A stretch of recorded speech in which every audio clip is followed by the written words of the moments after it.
की तरफ से मैं बहुत संक्षेप में छोटी सी बात आपसे अपील करना चाहती हूं। जो कौम अपनी बड़ाई करती रहती है, अपना आत्मचिंतन नहीं करती, उसकी गति रुक जाती है प्रगति की। पहले भी बात कही गई, लेकिन मैं 3 चीजों की तरफ आपका ध्यान दिलाना चाहती हूं। हमारी युवा पीढ़ी बड़ी आकर्षित हो रही है।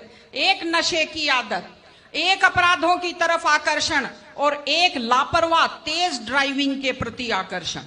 नशे का तो ये हालत है, मैं देखती हूं इसको बुराई नहीं समझते, लोगों ने इसको फैशन समझना शुरू किया है। फेसबुक पर बड़े शान से डालते हैं, भाइयों फलाने भाई के 2 दुकानें निकल गई हैं। तो क्या ये प्रसाद बांटने की बात है?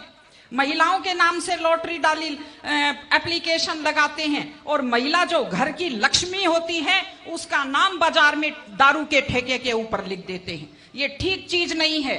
नशा घर को बर्बाद करता है, प्रतिष्ठा को बर्बाद करता है और महिलाएं तो बहुत दुखी हैं इस चीज से। आप कल्पना कीजिए, माँ बाप ये सोचते हैं कि बेटा बड़ा होकर हमारा सहारा बनेगा और वो बेटा दारू के नशे में आंखें तैरती हुई और टल्ले खाता हुआ घर आता है।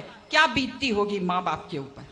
सारे अपराध नशे के कारण होते हैं, सारे एक्सीडेंट नशे के कारण होते हैं। इसलिए इस चीज से दूर रहने की जरूरत है। और मैं आपको साफ साफ कहती हूं, याद रखिए मेरी बात, आपका युवा का सबसे बड़ा दुश्मन वो है जो आदमी पहली बार आपको ये कहता है पी लो बियर दारू नहीं होती, पी लो। बड़े आदमी भी सारे दारू पीते हैं। वो आपका सबसे बड़ा दुश्मन है। चाय की आदत भी छूटनी मुश्किल हो जाती है। दूसरी चीज अपराध। एक खास चीज जो मैंने देखी बड़ी नकारात्मक, अपनी जाति के अपराधियों का पक्ष लेना शुरू कर दिया है सबने। पितर बना दिया है अपनी जाति के अपराधियों को। ये अपराधी खुद बर्बाद होते हैं और अपने पीछे पूरी युवा पीढ़ी को बर्बाद करते हैं। मैं आपको एक उदाहरण देती हूं। एक ऐसे शख्स, एक ऐसे खिलाड़ी दिल्ली के, जिन्हें आज मेडल जीते हुए लोगों की गिनती में होना चाहिए था पहलवानी में, अपराध के कारण आज दिल्ली में जेल की सलाखों के पीछे बैठे हैं। ये हमारे लिए दुख की और शर्म की बात है। और तीसरी चीज तेज ड्राइविंग। 1 लाख युवक, बाकी बड़े उम्र के लोग अलग हैं, 1 लाख युवक जान गंवाते हैं हर साल लापरवाह ड्राइविंग के कारण। आप सोचिए, 25 साल लगते हैं एक बच्चे को पालकर बड़ा करने में और 25 सेकंड में लापरवाह ड्राइविंग के कारण वो लाश में बदल जाता है। क्या बीतती होगी उस मां के ऊपर जो अपने जाते हुए बेटे की पीठ देखती है और आते हुए बेटे का मुंह नहीं देख पाती।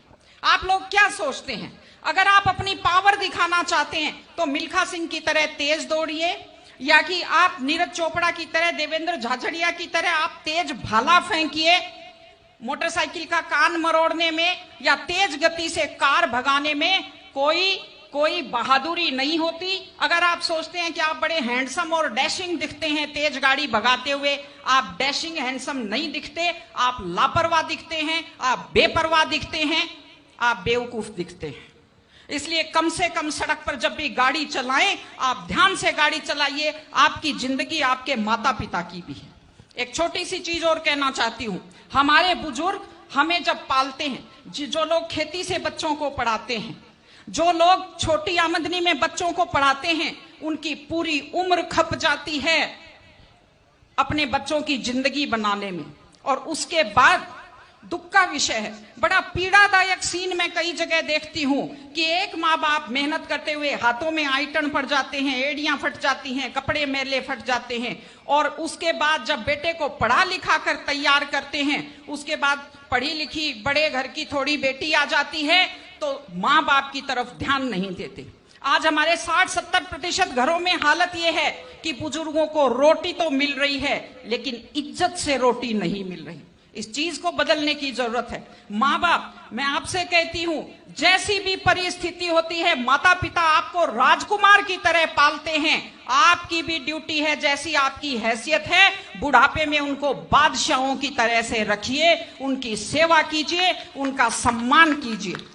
अभी जब बात आई है तो मैं आपको बताती हूं। देखिए, ये ओंकार जी खड़े हैं, कोरोना फैला, कोरोना से अपनी माताजी को बचा नहीं पाए, लेकिन उस काल में जब इतना खतरनाक माहौल था, इन्होंने अपने माताजी की इतने प्यार से सेवा की, इतने सम्मान से सेवा की कि पूरा जो कोविड हॉस्पिटल है वो आज भी इनकी सेवा का उदाहरण देता है। इस तरह से माता पिता की सेवा कीजिए, वो अपनी जिंदगी आपके लिए कुर्बान कर देते हैं। और माताएं बहनें बैठी हैं, एक छोटी सी लास्ट बात जो मैं कह रही हूं, बेटियों को समझदार बनाइए, बेटियों को बेटा मत बनाइए, क्योंकि बेटे तो लापरवाह होते हैं। बेटियों को समझदार बेटी बनाइए, जब वो घर से बाहर जाती है तो उसको समझाइए कि वो साथ अपने घर की इज्जत लेकर के जाती है। बेटियों को समझाइए कि कैसे लोग मीठी मीठी बातों का जाल लेकर शिकारियों की तरह से घूमते हैं। और अपनी बेटी को संस्कार दीजिए कि वो जिस घर में जाए अपने सास ससुर की सेवा करे। आजकल मैंने नया ट्रेंड देखा है, बेटियां माँ मम्मी की तो बहुत चिंता करती है, लेकिन सास की चिंता नहीं करती हैं। ये गलत चीज है। औरत घर की धुरी होती है। अगर वृद्ध लोगों की चिंता नहीं करेंगे तो हमारे वृद्ध लोगों को सुरक्षा कैसे मिलेगी, उन्हें सम्मान कैसे मिलेगा, इनकी जिंदगी खुश कैसे होगी। इसलिए कोई भी कौम तभी आगे बढ़ती है जब वो संस्कारवान हो, जब वो मेहनती हो, जब वो शिक्षा पर ध्यान दे। हमने ये सब किया है, मैं आपको बधाई देती हूं, लेकिन आगे इन सामाजिक चीजों